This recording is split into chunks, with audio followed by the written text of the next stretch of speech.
ये बताइए, हमने नक्षत्रों तक की गणना कर ली और इतनी अप्रोप्रिएट गणना की कि आज तक हमारा पंचांग सही है और हमें लिखना नहीं आता था। वास्तविकता यह है कि हमारी जो सामर्थ्य थी वो इतनी आगे हो चुकी थी कि वहां पर लिखने की आवश्यकता नहीं रह जाती थी। अब एक छोटा सा उदाहरण आपको बताता हूं। चूंकि जिन भाषाओं में मात्रा पाई नहीं होती, अब ये बताइए, छोटी ई और बड़ी ई आप लिख के समझा सकते हैं किसी को? बोल के ही समझा सकते हैं। अब जैसे उदाहरण के लिए शिव तांडव स्त्रोत में कहता ना, जटाटवी गलत ज्वल प्रवाह पावित स्थले गले लंबे लंबिताम भुजंग तुंग मालिकाम, आगे डमट डमट डमट निनाद डमर वयम चकार चंड तांडव तनोतो ना शिवा शिवम। अब ये डमट डमट डमट लिख के बता पाएंगे? हमारे यहां नॉलेज के दो पार्ट है, विद्या और अविद्या। वेस्ट में ऐसा डिवीजन ही नहीं था, इसलिए वो कंफ्यूज कर गए। विद्या क्या है और अविद्या क्या है? अविद्या सुनने में एक नेगेटिव वर्ड लगता है, ऐसा नेगेटिव नहीं था। ऑल वर्ल्डली नॉलेज वर अविद्या। ये physics, chemistry, math, zoology, botany, chemistry, sociology, history, geography, engineering, medical, mathematics से लेके आप मैनेजमेंट, ये जो पढ़िए, जो कुछ सांसारिक है वह अविद्या है। विद्या क्या है? उसकी क्लियर डेफिनेशन थी, सा विद्या या विमुक्त है। विद्या वो जो मुक्ति का मार्ग प्रशस्त करे।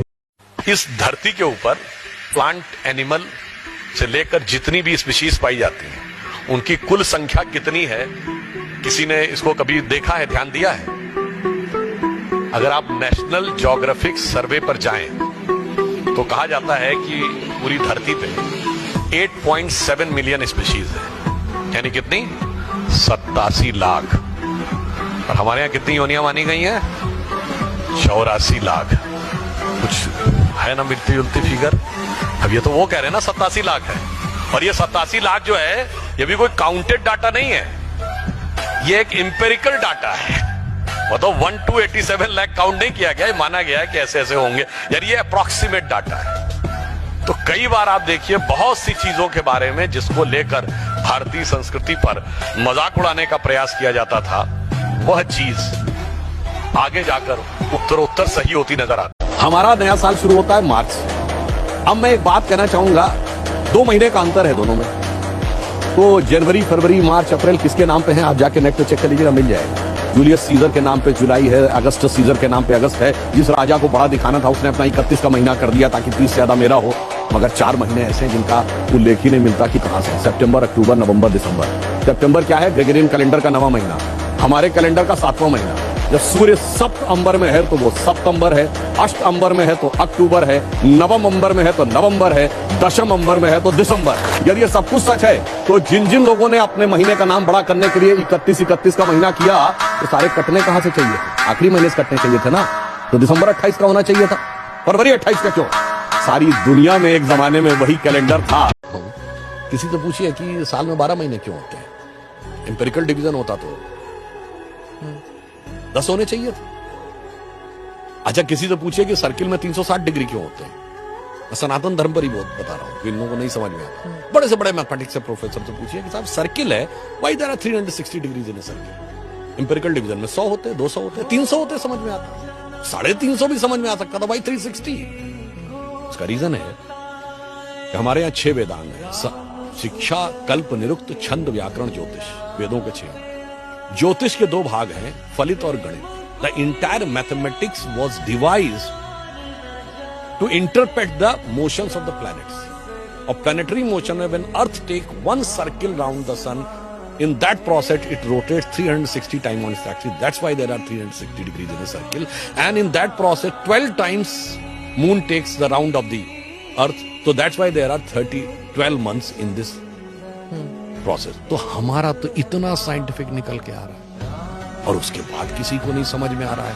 और आप देखिए, अब यहां पे एक और बात करता हूं। वैसे तो मैं पहले कहना चाहूंगा, चूंकि मैं धर्म का कोई आधिकारिक ज्ञाता नहीं हूं, भाई मैं कोई महामंडलेश्वर पुजारी या वो नहीं हूं, इसके बावजूद अपने जो भी सूक्ष्म ज्ञान है उससे बताने का प्रयास कर रहा हूं। यह भी हिंदू धर्म में एक बड़ी विचित्रता है। जानते हैं क्या है? आप किसी दूसरे धर्म में पूछिए तो जो अथोराइज व्यक्ति नहीं उसके अलावा कोई इंटरप्रिटेशन नहीं कर सकता।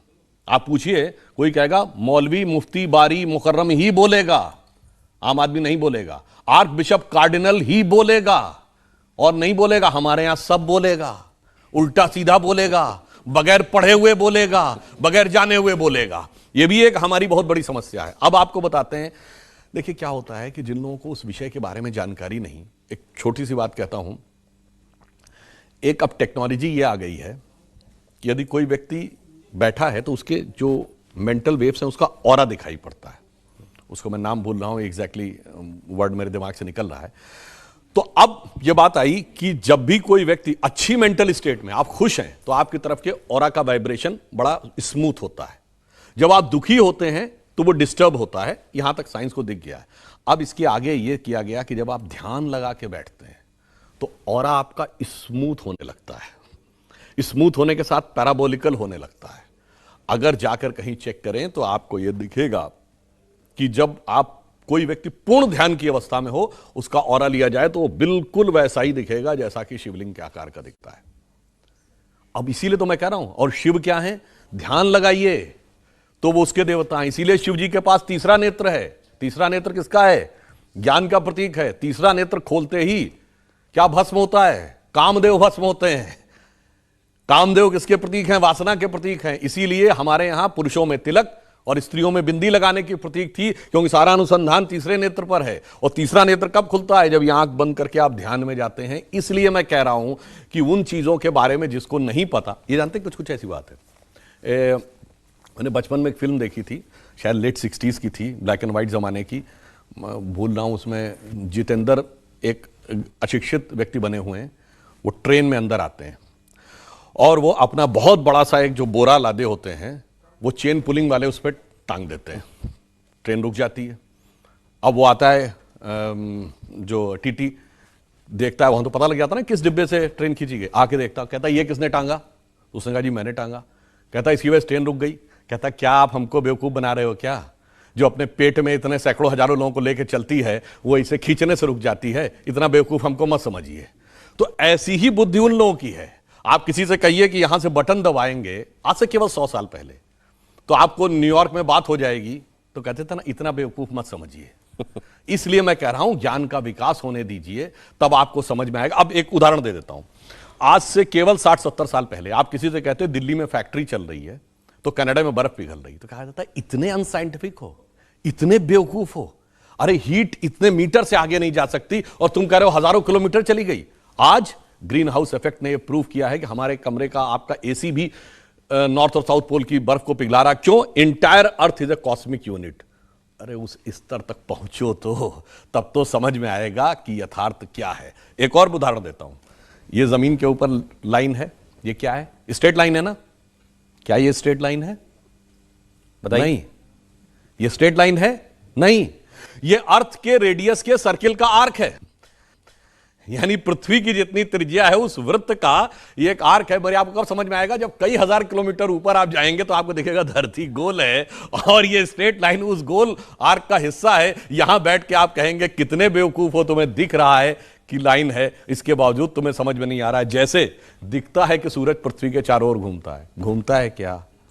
मगर कुछ लोगों को लगता था कि घूमता है और उन्होंने हमें समझा दिया कि वो वैज्ञानिक थे और हम अवैज्ञानिक। बिल्कुल सही बात है। वो सांप भी है, वो काल भी हैं, वो गले में भी। वो क्या होगा कि अगर हम इस ढंग से जाएंगे तो एक एक चीज के ऊपर इतनी लंबी व्याख्या हो जाएगी कि आपका पूरा प्रोग्राम जो है एक ही बिंदु के ऊपर समाप्त हो जाएगा। मगर मैं एक और कहना चाहता हूं, ऐसा नहीं ये प्रतीक है, ये वास्तविकता में चेतना में घटित होता है। ये भगवान वास्तविकता में हुए और उन्होंने घटित किया। जैसे आप अभी टेस्ट कराते थे कोरोना के समय, ब्लड टेस्ट, तो रिपोर्ट जाके देखते थे तो उस पर कुछ बना होता था ना, सिंबल, नंबर लिखा होता था। तो कोई कहे नंबर तो प्रतीक है जो बता रहा है कि आपके शरीर में क्या। नहीं, प्रतीक नहीं है। आपके शरीर में वास्तविकता में क्या घटित हो रहा है, ये नंबर उसको रिप्रेजेंट कर रहा है। तो इसका अर्थ ये नहीं कि नंबर सिर्फ एक नंबर है, ये वास्तविकता में आपके अंदर जो कुछ घटित हुआ है उसका रिप्रेजेंटेशन है। तो इसलिए हमारे सभी जो देवी देवता हैं वो वास्तविक थे और वास्तविकता में कैसे घटित होता है ये उनके स्वरूप में दिखता है। मतलब वैसे तो दिख गया कि काली मां की स्तुति चुनावी मंच से, और जब चुनाव गुजर गए तो वो मीट ईटिंग गॉडेस हो गई। खैर, वो विषय पे नहीं जाना चाहेंगे। मैं सिर्फ ये कहना चाहूंगा, यही तो मैंने बात कही थी कि जिसने उस विषय के बारे में कितनी जानकारी ली है, जिसको जानकारी यदि नहीं है उसके बावजूद आदमी अपना इंटरप्रिटेशन दे तो वह अपने आप में बहुत हास्यास्पद नजर आ जाता है। जैसे मैंने अभी बताया ना कि 3 - 4 इज इक्वल टू, बिल्कुल गलत है साहब। मगर इसके बावजूद तो कलाम साहब से पूछिए गलत है कि नहीं। अब ये बताइए, आसमान आप देखते हैं तो नीला है, नीला है क्या? ये दिखता है नीला। उसी प्रकार से इस ढंग के अपशब्दों का प्रयोग करना बहुत गलत है कि आपको उसको शराब, मीट और इस प्रकार की चीजों से कनेक्ट करें। मैं कहना चाहता हूं फंडामेंटल्स में जाएं और बगैर ज्ञान के मत बोलें। जैसे अगर वो खुद मेंबर ऑफ पार्लियामेंट हैं तो पार्लियामेंट की स्टैंडिंग कमेटी में है, पार्लियामेंट का एक एक्ट है, कोई कहे जी एक्ट का, ये तो वही एक्ट है, ये कागज में लिखा हुआ है, पहली क्लास की किताब में काखा काका लिखा, वही काखा काका में लिखा है, या वही एबीसीडी इसमें लिखी। सही बात है, एबीसीडी इसी में लिखी है वही, बट इस एबीसीडी के कॉम्बिनेशन का कितना गहरा प्रभाव देश के भविष्य में पड़ने जा रहा है यह समझिए। इसलिए बगैर उस चीज को समझे हुए टिप्पणी करने का, दुर्भाग्य से जो मैंने कहा, हर व्यक्ति बोलता है, उल्टा सीधा बोलता है, जो मन में आए वो बोलता है, अभिव्यक्ति की स्वतंत्रता के नाम पे बोलता है और एक तरफा बोलता है। यह समस्या है। गणना 14 साल 100 साल की है, किसी की 200 2000 साल की है। मैं किसी के प्रति टिप्पणी नहीं करना चाहता। किसी के यहाँ उनकी संस्कृति या धर्म की मान्यता है 7000 साल पहले दुनिया बनी, कोई कहता 14000 साल पहले दुनिया बनी। हमारा मानना है 1.97 बिलियन ईयर्स बिफोर ब्रह्म संवत शुरू होता है और 31 ट्रिलियन ईयर्स की ब्रह्मा जी की आयु है। एटम बम के आविष्कारक रॉबर्ट ओपेनहाइमर को गीता में प्रेरणा नजर आती है। एटॉमिक स्ट्रक्चर देने वाले नील्स बोर ने अपनी किताब में लिखा है कि मैं उपनिषदों को पढ़ता था। रॉकेट साइंस के फादर वर्नर वॉन बॉन के गुरु हरमन ओबर्ट ने लिखा है कि मैं वेदों को पढ़कर चीजों को लेता था। वर्नर हाइजेनबर्ग, जिसने अनसर्टेनिटी की थ्योरी दी, उसने अपनी किताब में लिखा है कि गुरुदेव रविन्द्रनाथ टैगोर से डिस्कशन के बाद उसे वो कॉन्सेप्ट पूरी तरीके से क्लियर हुआ। और तो और आपको मजेदार बात हो कि टर्की और इराक के बॉर्डर पर जो कुर्दिस्तान का इलाका है, कुर्दिस्तान को लेकर कुर्दों के ऊपर इराक ने बड़े जुल्म किए हैं, और वो टर्की, ईरान और इराक तीनों के बीच का एक एरिया है जहां कुर्द आबादी है, जिसको कुर्दिस्तान कहते हैं। उसमें एक सुमेई प्रोविंस है, उसके अंदर की दीवारों पे एक जो चित्र उकेरा हुआ है गुफा के अंदर, वो क्या है? बिल्कुल भारतीय वेशभूषा में, धनुष लिए हुए, धोती पहने हुए, मुकुट पहने हुए एक राजा खड़ा है, और उसके सामने घुटने केवल बैठा हुआ एक बंदर ऐसे है। क्या सिग्निफिकेंस है? भगवान राम और हनुमान है, वहां तक है।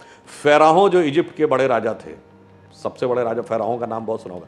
फेराहो की डायनेस्टी का पहला राजा कौन है? जाके चेक कर लीजिएगा, रामसेस। राम कहां से आ गया भाई? एक बार एक सज्जन हमसे डिबेट में कहने लगे, साहब हम तो काल्पनिक मानते हैं। तो एंकर ने कहा, भाई ये तो काल्पनिक मानते हैं। मुस्लिम थे वो। तो मैंने कहा कि मैं इनकी बात से सहमत हूं। हमने कहा 4 भाई थे, राम, लक्ष्मण, भरत, शत्रुघ्न, और राजा दशरथ उनके पिता थे। तो पिता के कहने पे राम चले गए वन में, तो लक्ष्मण भाई के रूप में वन में चले गए, भरत ने जाके वन में गए और थाली में राम की खड़ाऊ रख के लाके शासन किया। मैंने कहा एक और बाबरी परंपरा में भी एक 4 भाई थे, शुजा, मुराद, दारा और औरंगजेब।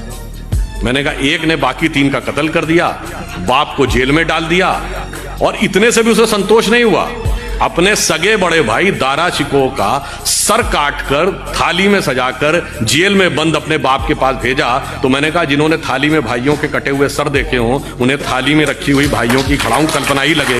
साम्राज्य किसने बनाया? चंद्रगुप्त मौर्य ने।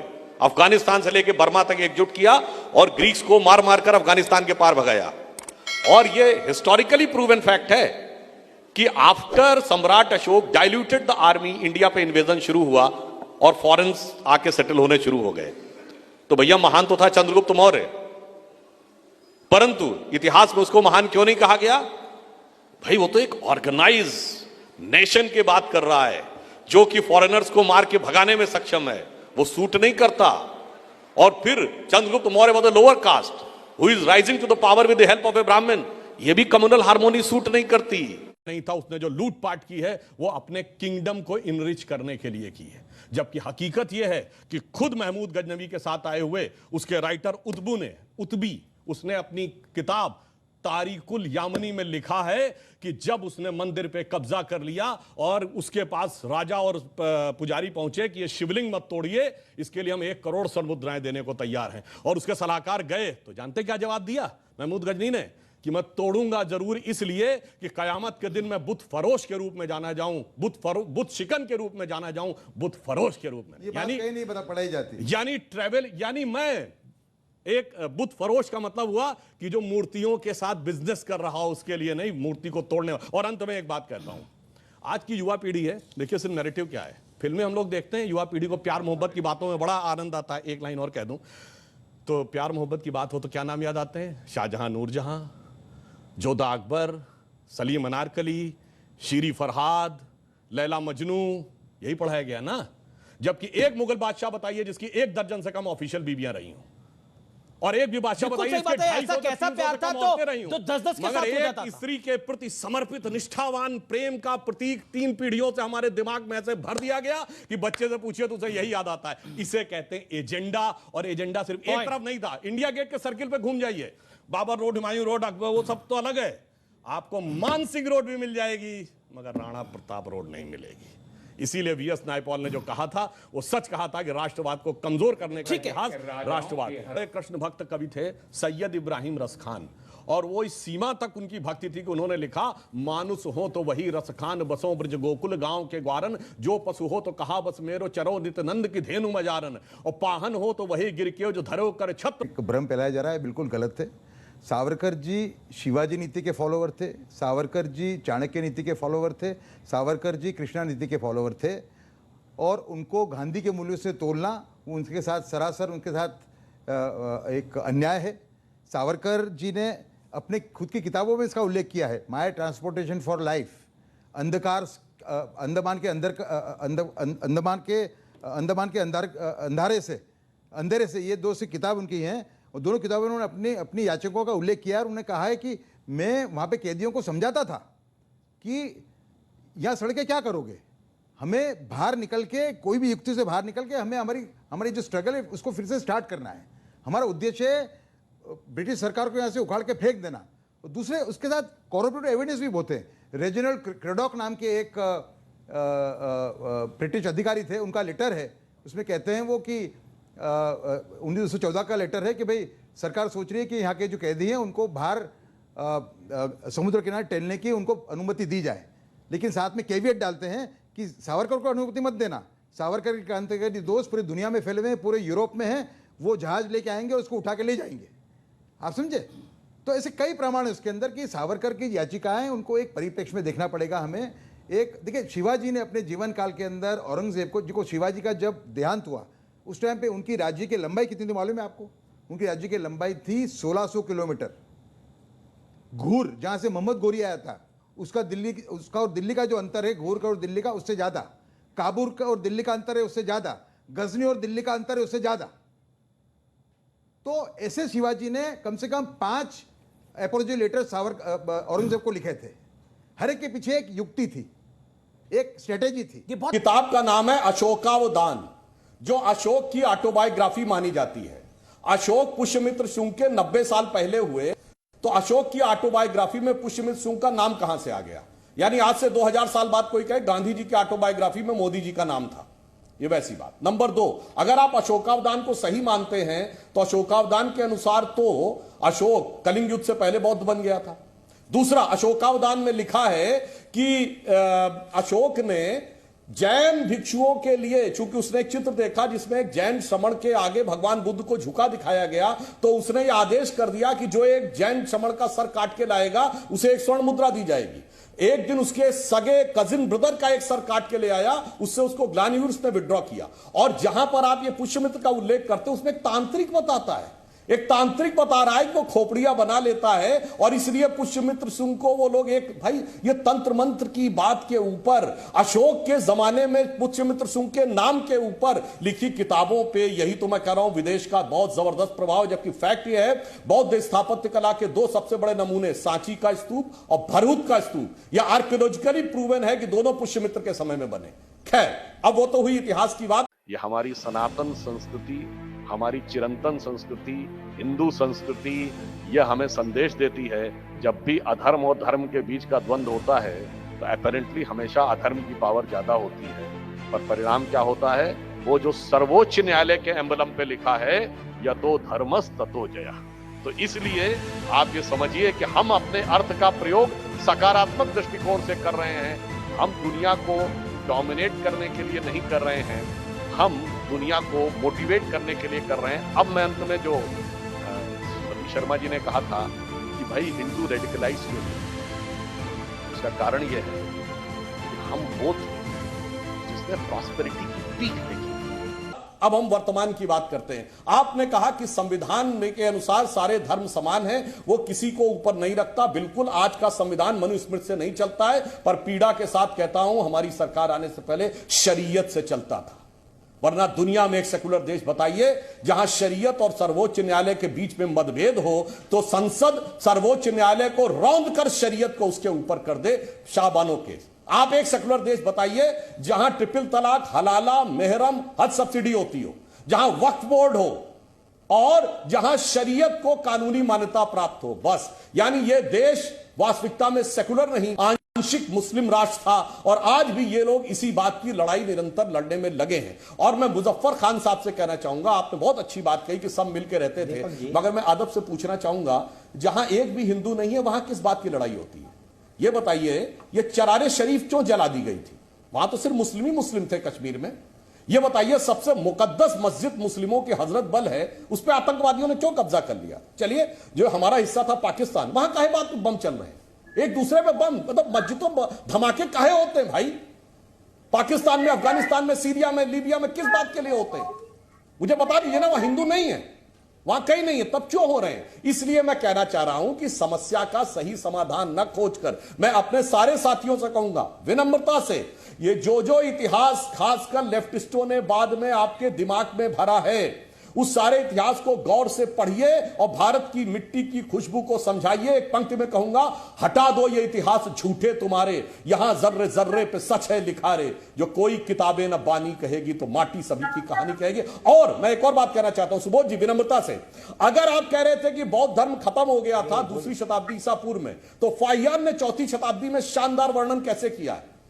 वेनसांग आया है, उसने तो लिखा है कि हर्षवर्धन बौद्ध था। तक्षशिला का इतना शानदार वर्णन कैसे है? बताइए कैसे है भाई, उनके 1000 साल के बाद। और मैं कहता हूं, चलो प्राचीन काल में जो हुआ उसकी बात पे आप अपना अलग लिखिए। आज मैं आपसे पूछना चाहता हूं, दुनिया का सबसे बड़ा बौद्ध देश कौन था आज से केवल 80 साल पहले? चाइना। बौद्ध धर्म को वहां किसने नष्ट किया?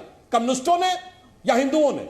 दूसरा सबसे बड़ा बौद्ध कंट्री बचा तिब्बत, उसे किसने बर्बाद किया? कम्युनिस्टों ने या हिंदुओं ने? फिर तीसरा सबसे बड़ा बौद्ध कंट्री बचा वियतनाम, उसे किसने तबाह किया? कम्युनिस्टों ने या हिंदुओं ने? अब आप आइए, आज सबसे बड़ा बौद्ध कंट्री बर्मा, वहां बौद्ध मठों पे कौन अटैक कर रहा है? रोहिंग्या मुसलमान या हिंदू?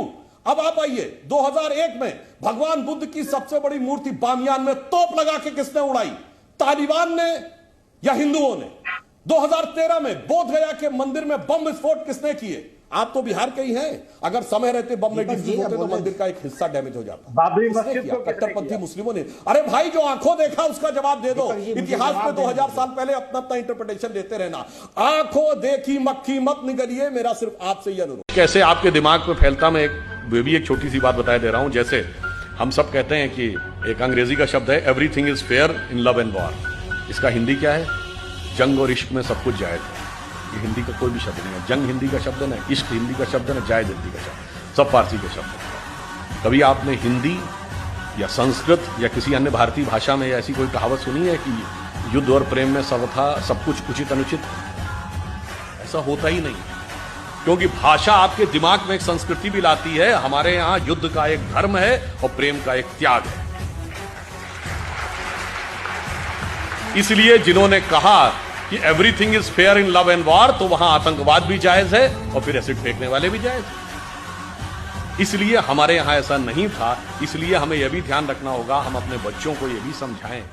जब छत्रपति शिवाजी के साम्राज्य का वर्णन किया जाता है तो जो उसमें छंद बोला गया है वो शिवाजी के राजकवि कविराज भूषण का है। इंद्र जिमी जंब पर, इंद्र ने जो जिम्बासुर या वृत्तासुर को मारा था। बाणव सुवंब पर, बड़वानल कहते हैं समुद्र की आग को, उसके ऊपर जैसे समंदर है। रावण सदम्ब पर, अहंकारी रावण के ऊपर भगवान राम का राज है। शंभुरति नाह पर, जो सहस्त्रबाहु पर रामद्विज राज है। सहस्त्रबाहु को परशुराम ने जिस प्रकार मारा था, चीता मृग झुंड पर यानी चीता हिरणों के झुंड पर, भूषण वितुंड पर यानी हाथी के ऊपर शेर जैसे मृग राज है, कान्ह जिमी कंस पर, तेजतम अंश पर, त्यो मलेच्छ वंश पर शेर शिवराज। अब वो जिस लय में गाया जाता है कि इंद्र जिमी जम्ब पर, बाणव सुवम पर, रावण सदम पर, रघुकुल राज है, पवन बारी वहा पर, शंभु रतिनहा पर, जो सहस्त्रबाहु पर रामद्विज राज है, दावा द्रुम दंड पर, चीता मृग झुंड पर, भूषण वितुंड पर जैसे मृग राज है, और कान्ह जिमी कंस पर, तेजतम अंश पर, त्यो मलेच्छ वंश पर शेर शिवराज है।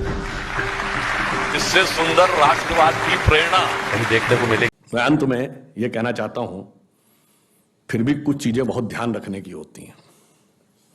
जानते हैं क्या होता है? हमारे सारे धर्म ग्रंथ कुछ प्रेरणा देते हैं। जब माता सीता का हरण करने के लिए रावण आया था तो आसुरी वेश में आया था क्या? साधु का वेश बना के आया था। तो अक्सर आसुरी शक्तियां साधु का आवरण ओढ़ के आती हैं। वो अपने को कहती हैं हम लिबरल हैं, ह्यूमनिस्ट हैं, हम तो ओपननेस की बात करते हैं, फ्रीडम ऑफ स्पीच की बात करते हैं। और इतनी मजेदार बात यह है कि इसमें सबसे ज्यादा जानते कौन सी दो शक्तियां एक हो जाती हैं जो सीए के आंदोलन से आते हैं? देखो, लेफ्ट लिबरल कम्युनिस्ट और कम्युनिस्ट और फंडामेंटलिस्ट मुस्लिम। ये बताइए, इस देश में एक राज्य तो है ना जहां यूनिफॉर्म सिविल कोड लंबे समय से? कौन राज्य है? गोवा। हाईली क्रिश्चियन डोमिनेटेड राज्य है, तो माइनॉरिटी को तो प्रॉब्लम नहीं है। ये कहिए एक को प्रॉब्लम है। दूसरी बात कि साहब हमारे धार्मिक मामले में हस्तक्षेप हो जाएगा। अब मैं बताना चाहता हूं, धार्मिक मामले में तो हम ईमानदारी हस्तक्षेप मान चुके हैं। अरे भाई, क्रिश्चियनिटी और इस्लाम में तलाक का प्रावधान तो है। आपको सिर्फ इस पे प्रॉब्लम है कि तलाक इस तरीके से या उस तरीके से। हिंदू धर्म में तलाक का कोई प्रावधान नहीं है। हमारे यहां पति पत्नी का संबंध एक कॉन्ट्रैक्ट नहीं है, हमारे यहां वो एक संस्कार है, जन्म जन्मांतर का संबंध है। कहा जाता था कि डोली आती अर्थी जाती और 7 जन्म तक का संबंध है। मैं चुनौती से कहता हूं, किसी हिंदू धर्म ग्रंथ में लिखा हुआ दिखा दीजिए कि संबंध विच्छेद कैसे किया जा सकता है। इसके बावजूद मॉडर्न परिस्थितियों को ध्यान में रखते हुए हमने स्वीकार किया। तो हमसे ज्यादा किसी ने एक्सेप्ट किया तो पूरा मानो ना। क्रिमिनल कोड में क्यों नहीं मानते भाई? सिविल में चाहिए, मगर चोरी करके हाथ नहीं कटवाने, दारू पी के कोड़े नहीं पड़वाने हैं, और अगर किसी प्रकार की गलती हो जाए तो पत्थर नहीं खाने हैं। सिर्फ औरतों को दबाने के लिए हमें वो राइट चाहिए। अन्यथा आप कहिए मौसीकी कुफ्र है, तो फिर उसके लिए जो सजा है वो आप मानिए। जो लोग कहते हैं कि हिजाब रखना चाहिए, तो मैं इतना बड़ा कोई आलिम फाजिल नहीं, पर इतना अगर जिस नियम में आप कहते हैं हिजाब रखना चाहिए, तो हिजाब जो औरत ना पहने तो उसके पत्थर भी पड़ने चाहिए। नहीं साहब, किस संख्या के रूल आप मानेंगे? शराब पीते पकड़े जाए 100 कोड़े लगने चाहिए, ये तो शरिया कहता है। क्यों नहीं लगवाने को तैयार भाई? 2 लोग चोरी करेंगे, एक हिंदू होगा एक मुसलमान होगा, हिंदू 6 महीने सजा काट के आ जाएगा, वो हाथ कटवा लेगा, वो नहीं चाहिए। तो मुझे ये समझ में नहीं आता आधे ईमान पे अकीदत क्यों है? अगर रखो तो पूरे ईमान पे रखो। कभी वर्ड सुना कि गजवाए हिंद शब्द ही क्यों है? कि जिस दिन हिंद कब्जा हो जाएगा उस दिन पूरी दुनिया पे हो जाएगा। व्हाई नॉट गजवाए China which is bigger country than us? Why not गजवाए रशिया? कारण जानते क्या है? ये भारत दुनिया की एक अद्भुत भूमि है। हम दुनिया की एकमात्र सभ्यता हैं जो हजारों साल से आज तक कभी नष्ट नहीं हुए। हम दुनिया की कॉन्शियस एनर्जी के वाइब्रेशन के सेंटर हैं। इसलिए कहते हैं ना, दिल्ली पे कब्जा कर लो तो हिंदुस्तान पे कब्जा हो जाएगा। अब जैसे इनका चैनल है, आप कोई कह दे कि साहब हेड ऑफिस पे हमारा कब्जा हो जाए तो फिर सारे ट्रांसमिशन पे हमारा कब्जा है। तो सुनिए, दुनिया की वाइब्रेंट एनर्जी का जो हेड ऑफिस है वो भारत है। इसलिए यहां हवा में सिद्धांत नहीं दिया गया कि गजवाए हिंद करना है। तो भारत के अंदर एक अद्भुत शक्ति है, बट अफसोस जानते क्या है? हम ही नहीं समझते अपनी शक्ति को। जैसे मैंने एक बार और भी बोला था, हनुमान जी थे, वो अपनी शक्ति भूले हुए थे, और हम जब उन्हें अपनी शक्ति याद आई तब पता चला कि कितना अपरिमित बल है, भगवान का कार्य करने की कितनी सामर्थ्य है। अब समस्या क्या है कि जैसे थोड़ी थोड़ी शक्ति याद आ रही है तो बहुत सारे काले नेमी लगे हुए हैं कि नहीं नहीं सोते रहो, शक्ति याद नहीं आनी चाहिए। इसलिए मगर याद रखिए, आपके अंदर इतनी शक्ति है, इतनी अपरिमित शक्ति है कि उसको अगर आप देखेंगे तो आप, जैसे मैंने एक फॉरेन में एक स्पीच जी जगाना पड़ता है, और जब जागृत हो रही है तो एक और बात समझिए, मैं लास्ट में कहता हूं, इंडिया क्या है? मैंने एक मतलब फॉरेन में सुना था, अंग्रेजी में बता रहा, उसने कहा व्हाट इंडिया इज। आप कहेंगे India is a geographical entity, जमीन का टुकड़ा। उसने कहा no, it's more finer and subtle than that, यानी इससे ज्यादा सूक्ष्म है। आप कहेंगे चलो, अगर इतिहास से ज्यादा मतलब भूगोल से ज्यादा सूक्ष्म है तो इतिहास नहीं है, उससे ज्यादा सूक्ष्म है। तो आप कहेंगे उससे ज्यादा सूक्ष्म क्या है? संस्कृति। कहते नहीं उससे ज्यादा सूक्ष्म है, उससे ज्यादा सूक्ष्म है धर्म। कहते नहीं उससे ज्यादा सूक्ष्म है, तो उससे ज्यादा सूक्ष्म है अध्यात्म। कहता नहीं उससे ज्यादा सूक्ष्म है, तो कहता उससे ज्यादा सूक्ष्म क्या है भारत में? तो जानते क्या बोला उसने? कहा भारत वो धरती है, जैसे सूर्य में प्रकाश कैसे आता है? न्यूक्लियर फ्यूजन होता है ना, 2 हाइड्रोजन के न्यूक्लियस मिलकर हीलियम बनाते हैं, और हाइड्रोजन बम भी ऐसे ही बनता है। और जब बम का विस्फोट होता है तो वहां पे बहुत सारे रेडिएशन फैल जाते हैं ना। तो उन्होंने कहा भारत वो धरती है जहां हजारों सालों में हजारों लोग ऐसे हुए जिन्होंने अपनी चेतना का फ्यूजन परमात्मा की चेतना के साथ करने में सफलता हासिल की, और उस फ्यूजन के साथ एक चेतना का विस्फोट होता है जिसकी तरंगें उस क्षेत्र में विद्यमान रहती हैं, जिसको उस तरंगों को समझने की क्षमता आएगी वो भारत का अनुभव करके आएगा, अन्यथा वो बिल्डिंगें और इमारतें देख के चला आएगा, कभी भारत को नहीं समझ पाएगा। बस ये समझिए कि वो वाइब्रेशन के कारण ही दुनिया में सबका टारगेट भारत है। आज से नहीं, हजारों साल से, समृद्धि हो या शक्ति हो। अलेक्जेंडर भारत के लिए आ रहा था, ग्रीक, हून, शक, पार्थियन वहां से लेके वो भारत के लिए थे, कोलंबस भारत के लिए चल रहा था, मैगलिन भारत के लिए चल रहा था, वास्को डिगामा भारत के लिए चल रहे थे, सब भारत के अनुसंधान के लिए चल रहे थे। बस भारतीय अपना अनुसंधान नहीं कर रहे हैं। एक बार अंदर झांकिए और सारा का सारा आपके सामने, शक्ति सामने। हमने हकीकत में इंग्लैंड को पीछे छोड़ के 5वीं सबसे बड़ी अर्थव्यवस्था बन गए। ये प्रतीक नहीं है। एक हफ्ता पहले आईएनएस विक्रांत भारत का पहला स्वदेशी विमान वाहक युद्धपोत बन गया है। अब एक लाइन में सिर्फ कह दूं, देखिए डिस्कशन बहुत हो गया, एक लाइन में कह देता हूं। जो इन्होंने कहा कि बच्चों को अपने आप सीखना चाहिए, बिल्कुल ये जनरेशन अपने आप सीख रही है और वो कह रही है आपसे, हटा दो ये इतिहास झूठे तुम्हारे, यहां जर्रे जर्रे पे सच है लिखा रे, जो कोई किताबें न बानी कहेगी तो माटी सभी की कहानी।